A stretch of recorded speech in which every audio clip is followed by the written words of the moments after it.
Hello বন্ধুরা, তোমাদের গুড্ডু সরকার official চ্যানেলে সবাইকে স্বাগত। তো আজকে ড্রাগন ফুল ফোটার পরে কি কি করণীয় সবকিছু তোমাদের সঙ্গে শেয়ার করব, তার জন্য পুরো ভিডিওটা দেখতে হবে। তো বন্ধুরা দেখো, আজকে আমার কিন্তু এই ড্রাগন ফুলটা ফুটবে, তার জন্য দেখো সাদা হয়ে গেছে। ড্রাগন ফুলের যদি এরকম সাদা সাদা পাপড়ি দেখা যায় তাহলে ভাববে আজকে ড্রাগন ফুলটা ফুটবে। আর ড্রাগন গাছে কিন্তু প্রচুর ফুল এসেছিল, বৃষ্টির কারণে সব ঝরে গেছে, আর এখন দুটো ফুলই বেঁচে আছে। তো দেখো এখন কিন্তু রাত হয়ে গেছে, এখন দেখি ড্রাগন ফুলটা ফুটলো কিনা।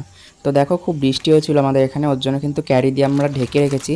তোমাদের ওদিকে যদি বৃষ্টি হয় তাহলে ক্যারি দিয়ে অবশ্যই ঢেকে দেবে। ক্যারি দিয়ে না ঢাকলে কিন্তু ফুলের ভেতর জল গেলে ফুলটা পচে যাবে, তার জন্য ক্যারি দিয়ে ঢেকে রাখতে হবে। আমার ফুলটা কিন্তু এখনো পুরোপুরিভাবে ফোটেনি, পুরোটা ফুটবে তারপরেই কিন্তু আমি পরাগ মিলন করব। তো ড্রাগন গাছের কিন্তু একটাই সমস্যা, সেটা হলো রাত্রেবেলা ফুল ফোটে। রাত্রেবেলা যেহেতু প্রজাপতি বা মৌমাছি কিছুই আসে না, পরাগ মিলনও করতে পারে না, ওর জন্য পরাগ মিলন নিজেদেরই করে দিতে হয়। তো এই বছরের প্রথম ফুল এটা, তো আমার খুব ভালো লাগছিল, আর মনে হচ্ছে সারাদিন ছাদেই বসে থাকি আর ফুলটা দেখি। তো তারপরে দেখো তার 1 ঘন্টা পরে ছাদে এসেছি, তো ছাদে এসে দেখি পুরো ফুলটাই কিন্তু ফুটে গেছে।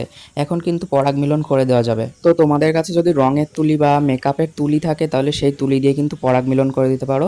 তুলি দিয়ে আর কি ভালো হয়, তো আমার কাছে তুলিটা ছিল না তখন, তো তার জন্য আমি চামচ দিয়েই করছিলাম আর হাত দিয়েই করে দিচ্ছিলাম। পাশে দেখবে গুড়ি গুড়ি জিনিস থাকে, ওইগুলো কিন্তু ঝেড়ে ওই গর্ভদণ্ডের ভেতর দিয়ে দেবে, তাহলে কিন্তু ফুলটার সাইজ অনেক বড় হবে। আর ড্রাগন গাছে যতবারই ফুল এসছে আমি কিন্তু ততবারই পরাগ মিলন করে দিয়েছি। পরাগ মিলন না করে দিলে কিন্তু ফুলটাও সেট হবে না ঠিক মতো, নষ্টও হয়ে যেতে পারে ফুল ফোটার পরে। আর এত যে ভালো লাগছিল ফুল ফোটার পরে, অনেকক্ষণ ছাদে কিন্তু বসেছিলাম, আর ফুলের থেকে কিন্তু খুব সুন্দর একটা স্মেল বেরোচ্ছিল। যাদের বাড়ি ড্রাগন গাছ আছে বা যাদের বাড়ি ফুল ফুটেছে আগেও ড্রাগনের, তারা অবশ্যই জানো যে ড্রাগন গাছের ফুল থেকে কত সুন্দর একটা স্মেল বেরোয়। তারপরে পরের দিন সকালবেলা উঠে দেখো মনটা খারাপ হয়ে গেল, কারণ ড্রাগন গাছের ফুলটা তো শুকিয়ে গেল। আর আরেকটা আছে, ওটাও হবে 2 দিনের মধ্যেই ফুল ফুটবে। ওটাই নিয়ে ড্রাগন ফুলটা পুরো একদম নেতিয়ে গেছে।